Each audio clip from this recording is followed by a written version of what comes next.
Bihar elections నవంబర్లో జరగబోయే ఈ ఎన్నికలు ఇండియా పాలిటిక్స్లో ఒక గేమ్ చేంజర్గా ఉండబోతున్నాయి. బీహార్లో 243 అసెంబ్లీ సీట్స్ కోసం అక్టోబర్ ఆర్ నవంబర్లో ఈ ఎన్నికలు జరగనున్నాయి. అండ్ ఈ రిజల్ట్ 2029 ఎన్నికలపై డైరెక్ట్ ఇంపాక్ట్ చూపిస్తుంది. సో ఈ వీడియోలో మనం బీహార్ ఎన్నికల హైలైట్స్, ఆ స్టేట్లో పార్టీస్కు ఉన్న ప్లస్ అండ్ మైనస్ పాయింట్స్ ఏమిటి, రీసెంట్ సర్వేలు ఏం చెబుతూ ఉన్నాయి, నెక్స్ట్ ఎలక్షన్స్లో ఎవరు గెలిచే ఛాన్సెస్ ఉన్నాయి చూద్దాం. Hi friends, welcome to news pocket. ఈ ఛానల్ని ఎప్పుడెప్పుడే స్టార్ట్ చేసాం, సో వెంటనే మా ఛానల్ను సబ్స్క్రైబ్ చేసుకోండి అండ్ బెల్ ఐకాన్ను క్లిక్ చేయడం మాత్రం అస్సలు మర్చిపోవద్దు. ఇక వీడియోలోకి వెళ్ళిపోతే, బీహార్ ఎన్నికలు 2025లో ఒక హై స్టేక్స్ బ్యాటిల్గా ఉండబోతోంది. ఎన్డీఏ అంటే బీజేపీ, జేడీయూ అండ్ ఇతర అలైడ్ పార్టీస్, మహాగఠబంధన్తో అంటే ఆర్డీఏ, కాంగ్రెస్ అండ్ కమ్యూనిస్ట్ పార్టీలు హోరాహోరీగా తలబడుతున్నాయి. ఇందులో ఒక ట్విస్ట్ ఏమిటంటే, ప్రశాంత్ కిషోర్ నడిపిన ఒక డిస్ట్రప్టర్గా ఎంటర్ అవుతుంది. ఈ పార్టీ యాంటీ ఇన్కంబెన్సీ సెంటిమెంట్ని క్యాష్ చేస్తూ ముఖ్యంగా ఎన్డీఏ ఓట్ బ్యాంక్ని స్ప్లిట్ చేసే ఛాన్సెస్ ఉన్నాయి. For example, Jan Swaraj youth and middle class ఓటర్లను టార్గెట్ చేస్తూ కొత్త ఆల్టర్నేటివ్ను పీపుల్ ముందు ఉంచుతోంది. అందుకే ఇది ఎన్నికల డైనమిక్స్ని ఇంట్రెస్టింగ్గా మార్చింది.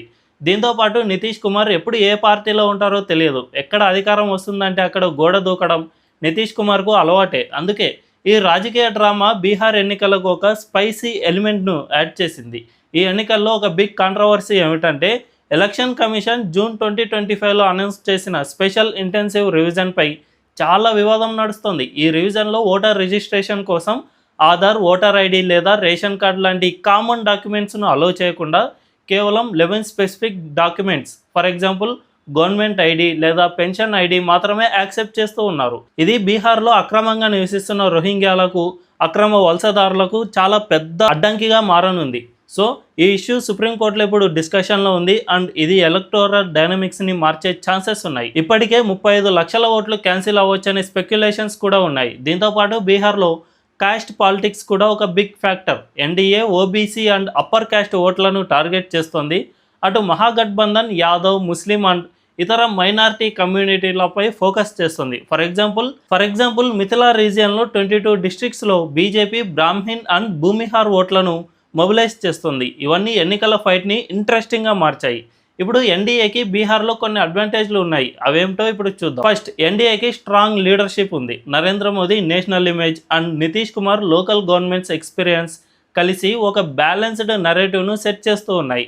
ఫర్ ఎగ్జాంపుల్, ఫిబ్రవరి 2025లో భాగల్పూర్ ర్యాలీలో మోదీ అండ్ నితీష్ కుమార్ కలిసి డెవలప్మెంట్ అండ్ నేషనల్ సెక్యూరిటీని ఎలక్షన్ క్యాంపెయిన్గా సెట్ చేసుకున్నారు. అంతేకాదు, operation Sindoor military operations and July 11న డిఆర్డిఓ టెస్ట్ చేసిన అస్త్రా మిసైల్ సక్సెస్ ఎన్డీఏకి నేషనల్ సెక్యూరిటీ పాయింట్ పరంగా ప్లస్గా మారాయి. ఈ Astra missile Indian made beyond visual range air to air weapon. దీన్ని 50 ఇండియన్ కంపెనీస్తో కలిసి డెవలప్ చేశారు అండ్ ఇది ఆత్మనిర్భర్ భారత్ నెరేటివ్ని స్ట్రాంగ్గా సెట్ చేస్తుంది. అలాగే మార్చి 2025లో Surya VHF radar stealth air క్రాఫ్ట్ని డిటెక్ట్ చేసే టెక్నాలజీ అండ్ జూలై 2025లో Apache helicopter delivery NDA defence మోడర్నైజేషన్ని షోకేస్ చేస్తోంది. ఈ డిఫెన్స్ సక్సెస్లు యూత్ అండ్ నేషనలిస్ట్ ఓటర్లను అట్రాక్ట్ చేస్తూ ఉన్నాయి. అంతేకాదు, బీహార్లో roads, bridges and smart city project లాంటి ఇన్ఫ్రాస్ట్రక్చర్ డెవలప్మెంట్ ఎన్డీఏ ఎజెండాను హైలైట్ చేస్తోంది. For example, Ganga river bridge project local డెవలప్మెంట్ని చూపిస్తోంది. ఇవన్నీ ఎన్డీఏకి ఒక ఎడ్జ్ ఇస్తూ ఉన్నాయి. అటు అపోజిషన్ అంటే మహాగఠబంధన్ కొంచెం వెనకబడుతున్నట్లే కనిపిస్తోంది. దీనికి కొన్ని క్లియర్ మైనస్ పాయింట్స్ ఉన్నాయి. మొదటిది, అపోజిషన్లో యూనిటీ లేకపోవడం.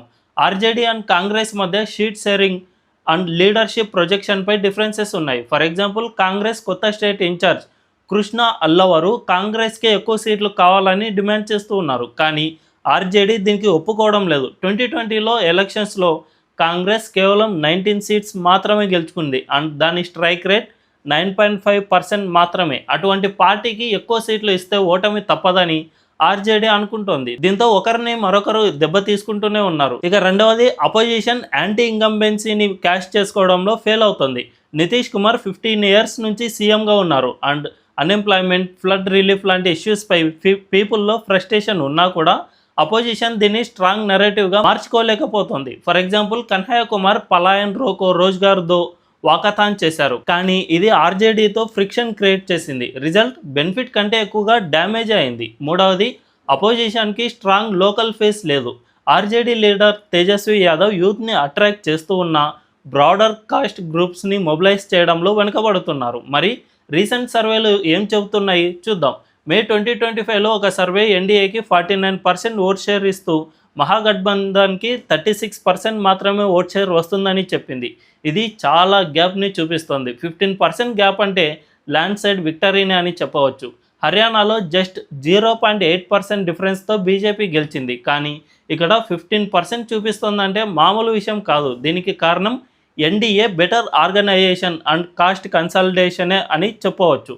బీజేపీ అండ్ జేడీయూ కలిసి OBC, EBC and upper caste ఓట్లను ఎఫెక్టివ్గా మొబిలైజ్ చేస్తూ ఉన్నాయి. అంతేకాదు ఆత్మనిర్భర్ భారత్ నెరేటివ్, డిఫెన్స్ సక్సెస్లు అండ్ ఇన్ఫ్రాస్ట్రక్చర్ ప్రాజెక్ట్ ఎన్డీఏకి ఒక స్ట్రాంగ్ ఇమేజ్ ఇస్తూ ఉన్నాయి. సైన్స్ అండ్ టెక్నాలజీ డెవలప్మెంట్ను ఎన్డీఏ లీడర్స్ హైలైట్ చేస్తూ ఉన్నారు. దీంతో యూత్ ఓటర్లను ఇన్స్పైర్ చేస్తోంది.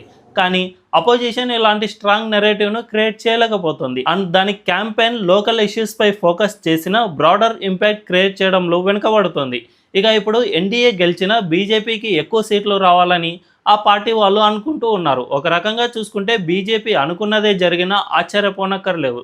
బీజేపీకి better organisation and national brand image ఉంది. నితీష్ కుమార్ జేడీయూకి లోకల్ ఫేస్ అయినా అతనిపై యాంటీ ఇన్కంబెన్సీ చాలా ఎక్కువగా ఉంది. 15 ఇయర్స్ నుంచి సీఎంగా ఉన్నారు.